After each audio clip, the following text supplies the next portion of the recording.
Well, it's gonna be time to put my money where my mouth is and review the second Shanzhai. That is correct. It is here. I have just picked it up a couple of hours ago, and I am thrilled to be reviewing this one. And I'm not the only one who's thrilled. My guest reviewer for today is just as happy as I am. Aren't you, you big black bastard? Seriously, I had to show him at least once. Anyways, back to the Shanzhai number 2. This is the Tengyu N900. Yes, you guessed it. This is a Nokia-inspired Shanzhai. As you can see, it is very simple looking. You've got your 3 physical buttons, call, end, and here is your OK key. I'm holding in my hands right now is the stylus that came bundled with the phone. The stylus has its own compartment underneath, as you can see, so you can store it. I found this screen, while it is a resistive type of screen, to be decently operatable. I actually did the first version of the review with only my thumb as a stylus, and while the review did not come out to my liking, and it's why I am doing another shot at it, but it actually wasn't that bad. The exterior is actually very plain. You can see right there is the earpiece. Let's flip this phone around. Here is your speaker. I like the stylus to point things. So awesome. And this little plate right there reads that the camera lens right there is a Carl Zeiss lens. My fucking ass it is. It's not. Carl Zeiss lens, to my understanding, are high quality lens.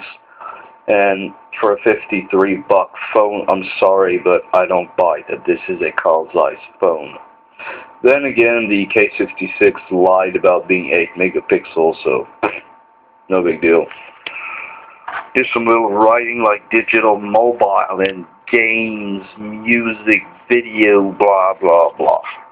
Notice that there is no flash, which sucks. Enough yammering about the phone. Oh yeah, one last thing, the USB port. Well folks, you're in for a surprise. Boom! This is a mini USB port. Mini USB. Now that's not really a big deal because the 8350 that I use to shoot is also mini USB, so I've got the proper cable as well as the adapter for the cable to become a charger. Alright, let's get to the actual phone itself.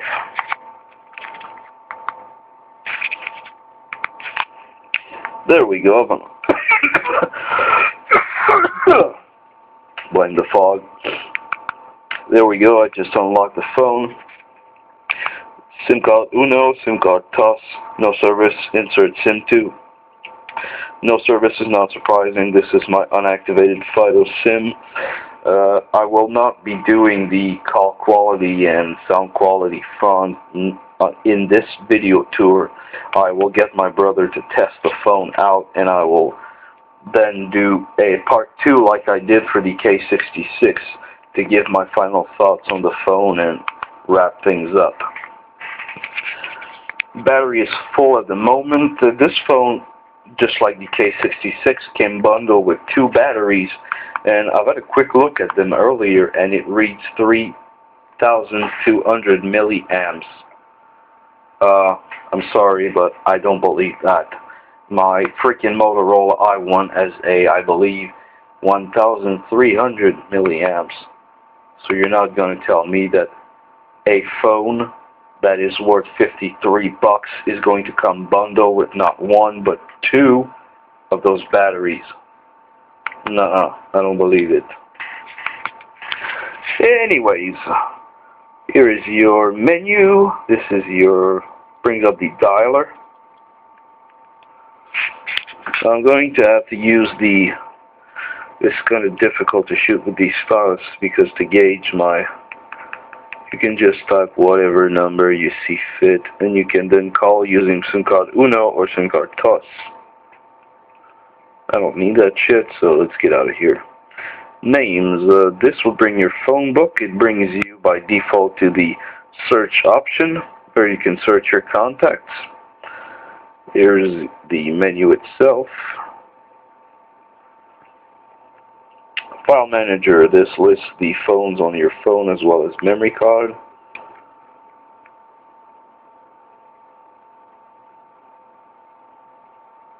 Bunch of crap in there. Let's head back. You'll have to excuse me if I'm a little slow, but I am operating the phone with the stylus through the BlackBerry camera, and it makes it a little difficult to gauge. I'm doing my best. Phone book, like I said, this brings you all your phone book options. Games. There is one game with this phone, it is freaking Mahjong. I hate Mahjong. I like puzzle games, but I don't like Mahjong. Back. Sorry, I'm really doing my best.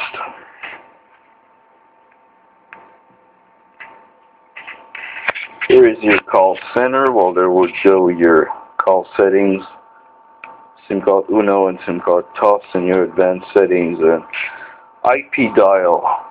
This little function is quite intriguing. I wonder if it means IP dialing as if using VoIP, like using your data to make phone calls. I will activate a Fido SIM eventually because my other one is lost in the package that the fucking post lost. You know, the T28 that I had to return, well, still hasn't made its way back. So those cretins lost it. Stupid gripes. I'll get to my gripes in another time. Stupid fucking post. I hate you. At least you got those on time. Messages. You can see MSN. You can have access to MSN on that, should you want to.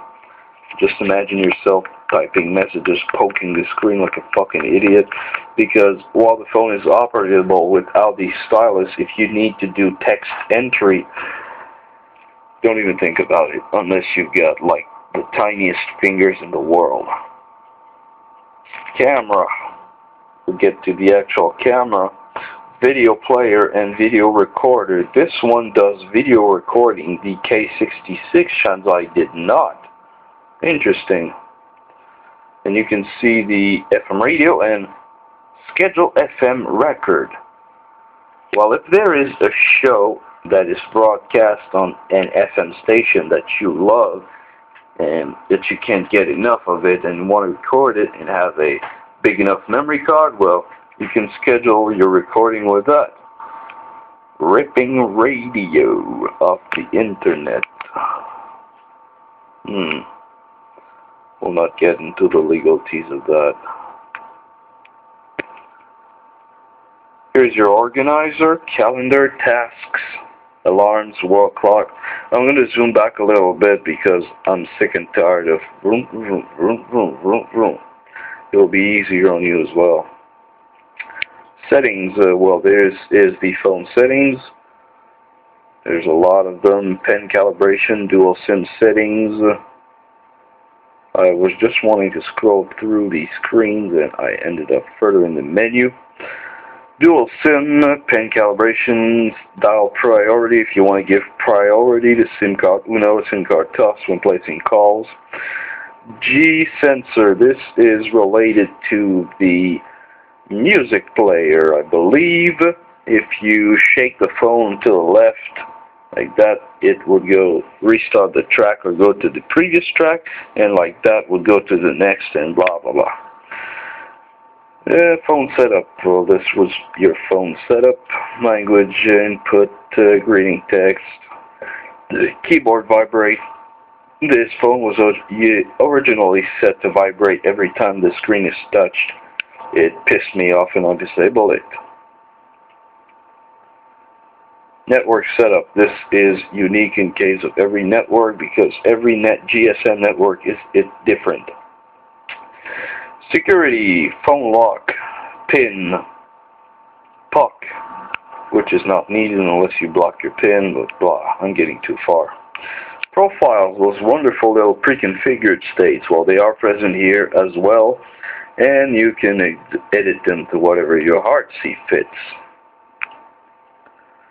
Extra, currency converter, stopwatch, and the Bluetooth. Bluetooth works fine. I was able to sync the N900 with my 8350i, and they play nicely along together. I was able to send files to the N900. Pairing was a little bit of a pain at first, but once I got it worked out, it just works fine. E-book reader, as if you'd really want to read books on that fucking screen. You got shortcuts to message, music, video, and games. Other than that, call history, calendar, time and date. Like I said, I already gave you the look of the phone. Anyways, like I said, I will be doing a part 2 of this review where I'll be testing how the phone fares as a phone itself. But so far, I must say that for a $53 phone, this is pretty damn good. And keep in mind, it's not locked either. It's unlocked for any GSM networks. That is 900, 1800, or 1900. That was the Tengyu N900. Stay tuned for part 2 eventually.